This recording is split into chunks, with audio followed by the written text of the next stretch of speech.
A lot of countries are proud of their individuality, from the lay of their land to their heritage to their pop culture, and it would be nearly impossible to rally for your nation without having a unique name to call it. But say if that wasn't the case, what if individual nations didn't have their own name? What would happen if every country had the same name? So of course this is all hypothetical, but let's say for the sake of this video that this is the way countries were named and have always been named. It's not like they all had the names we have today and suddenly all changed to the same name. What would they be called? Well, it could be literally anything. Every country could be named Bob or Sally, or they could all go by a name that doesn't even exist. However, for the sake of this video, we are going to hypothesize that if this were the case, every country would simply be called Place. Now remember, this is just exploring the idea of a country changing its name. I'm not implying that everywhere would be just one big country or that they would lose anything else. The United States of America would still be the country of big cars, Elvis Presley and cowboys, but the name of the country would just be Place. Germany would still be the home of sausage and beer, but the country would just be called Place. The United Kingdom would be Place, and I guess the four countries, Northern Ireland is kind of a country, would also be called Place. It'd be the place of place, place, place and place. I'm saying place too much and it's sounding weird.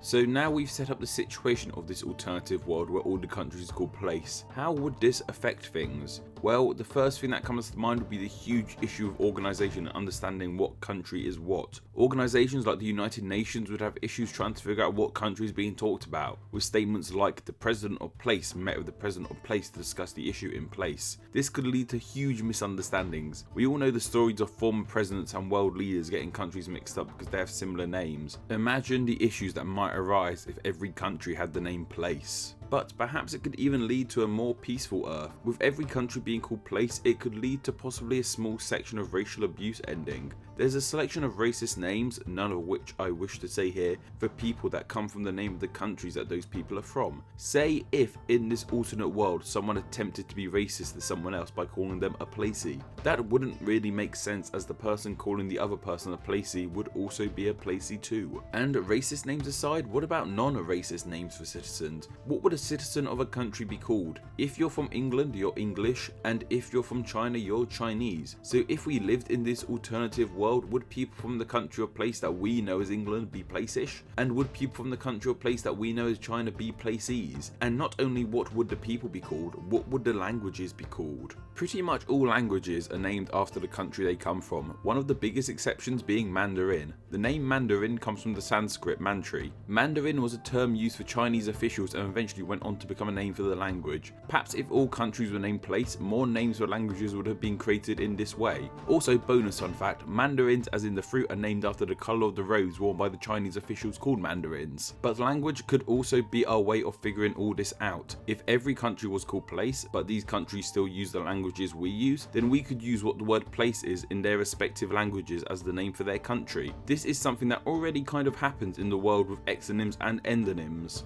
An exonym is a name for a country to non-natives, and an endonym is a name of a country to its natives. The example I always go with is that Germany is the English exonym and Deutschland is its endonym.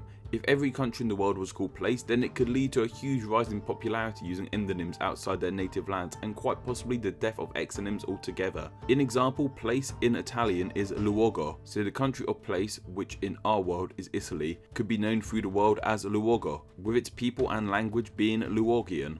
Yet of course, this idea isn't perfect. Languages aren't exclusive to just one nation. Lots of countries have Spanish as their first language, and lots of countries have English as their first language, just for a couple examples. With this logic, the UK, US and Australia would all still be known as Place, just to name a few English language nations. Perhaps they could borrow from the languages from their land. The US could use a Native American word for place as their name, and Australia could use an Aboriginal word for place. And of course, what about countries with multiple popular languages? I discussed in a previous video the issue of the language divide in Belgium, with the north of the country primarily speaking Dutch and the south French, with a tiny portion speaking German in the south too. Place in French is endroit, while place in Dutch is plaats. Which one of these could be the name for Belgium, or would each part of the country call it what place is in their respective languages? What name would be used officially by the government? What name would be used by people from outside the country? It could potentially lead to an even bigger split in a country like Belgium that already has a big issue with its language division.